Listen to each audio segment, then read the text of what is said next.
Oo. Basta akin yung huling Lord. So, pwede bang sabihin ako sino makakakuha nito? Ay, pwede siya yung manalo! Okay, Steve yung magiging target nila. Nahanap na si Kel Ramiro, sipa! Oy, may nakap din habang pumasok na rin si Kurt sa likuran. Si Super Mark makakanya mag-iipon din dito pero isasakripisyo na ata ang kanyang buhay dito. Super Marco with a kill. Atras muna dito si Black TZ. And this time, pumasok na rin si Owen. Bibitawan ata nila yung Lord dito sa may bandang Abot ba? gitna. Si Owen ay nandito din. Oo, may Habang information, si Kyle TZ nasa gitna. Nakahara si Brusco. Sasalubong ni Brusco dito. Andun na rin yung fist crack. Naku, pinagsasabak na! Yung Lord! Ang problema nga lang, si Kinko kay Malaya din nakuha yun. Pero ang ito na ang pagbawi ng ni Super Marco. Dalawa. Ay! Nakadalawa sa doon. And si Kinko kailangan na rin tumakbo. Oh my gosh, dalawa Sasalubogin na ni Pew! lang dito na. Sasalubogin ni Para Pew! dito sa Falcons. Napagamit din ang Winter Crown. Pero hindi magiging sapat.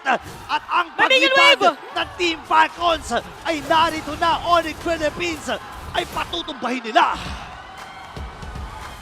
Team Falcons!